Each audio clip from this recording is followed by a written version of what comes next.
হয়ে আছেন যারা এই পাওনা টাকাটা জন্য আসছেন এবং এই টাকার পরিমাণটা কত এক। আর দুই নম্বর বিষয় হচ্ছে আপনারা বলছেন যে গ্রামীণফোন আইন অমান্য করে এই কাজটা করছে, যেটা আপনাদের বলা এরপর আপনার কি কোনো কর্মসূচি থাকবে কিনা, দুটো প্রশ্ন করছি। প্রথম প্রশ্ন উত্তর হচ্ছে যে আমরা কত টাকা পাবো। আমরা কত টাকা পাবো এটা গ্রামীণফোনই জানে, এবং এটা অডিট ফার্মের ব্যাপার। আমরা তো হিসাব নিকাশ করি নাই কত টাকা পাবো। আমরা একটা টাকা পাবো এটা আমরা জানি, আইন অনুযায়ী এই টাকাটা আমরা পাবো। কীভাবে? যে টাকাটা আমরা দাবি করছি সেটার মূল টাকা তো গ্রামীণফোন আমাকে দিয়ে দিয়েছে, কিন্তু আইনে স্পষ্ট লেখা আছে এই টাকা দিতে যদি দেরি হয় তাহলে যতদিন দেরি হবে সেটা শ্রমিকের মজুরি হিসেবে গণ্য হবে এবং প্ল্যান্টি আকারে এটা দিতে হবে, জরিমানা আকারে দিতে হবে। যদি এই বিলম্ব দেওয়া হয়েছে, মূল টাকাটা দেওয়া হয়ে গেছে। আমাদের যে মূল টাকা দেওয়ার সময় একটা অনিয়ম হয়েছিল, আপনাদের কাছে একটা মুসলেখা নেওয়া হয়েছিল, এখানে কোনো অভিযোগ আছে আপনাদের? অবশ্যই অভিযোগ আছে, কারণ একটা কোর্ট থেকে যে অর্ডারটা এসেছিল সেই অর্ডারের ভিত্তিতে এসেছিল কীভাবে? গ্রামীণফোন যখন তারা হেরে যাবে এরকম একটা পর্যায়ে এসেছিল, তখন গ্রামীণফোন আদালতে 2টা দরখাস্ত করে। তার মধ্যে একটা দরখাস্ত ছিল, একটা অ্যাপ্লিকেশনে ছিল যে আমরা মূল টাকাটা দিয়ে দিতে চাই, আর যেটা জরিমানার টাকা এই টাকাটা আমরা মৌকুব চাই।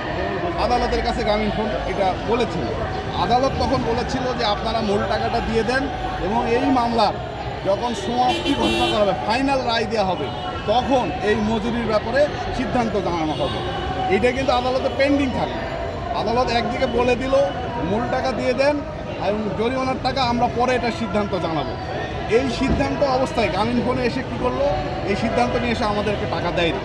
আমরা যখন গ্রামীণফোন কর্তৃপক্ষকে বললাম, আমরা যখন তাদের কাছে দাবি করলাম, তখন তারা একটা সময় এসে আমাদের এই টাকা দিতে চাইল একটা শর্তের বিনিময়। শর্তটা কী দিল? যদি তোমরা টাকা এটা মূল টাকা নিতে চাও তাহলে আমরা যে শর্ত দেব এই শর্ত মেনে তোমাদের এই কাগজে সিগনেচার করে টাকা নিতে হবে।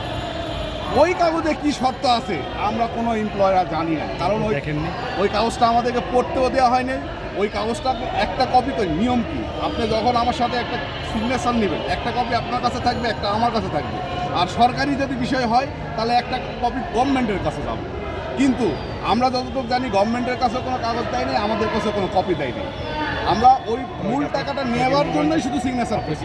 প্রতারণার শিকার হয়েছে আমরা এটা মনে করছি যে আমাদের সঙ্গে গ্রামীণফোন প্রতারণা করেছে, কারণ একটা কাগজে কি লিখলো আমরা জানি না। এটা তো একটা ফৌজদারি অপরাধ, কারণ আমাকে না জানায় সিগনেচার নিল, আমি সিগনেচার দিতে বাধ্য, কারণ আমার টাকা আটকে রেখেছে। আমরা টোটাল বেনিফিশিয়ারি এখন আমাদের কাছে যে হিসাব আছে সেখানে 3836 জন এই টাকা পাবেন, এই টাকা পাবো।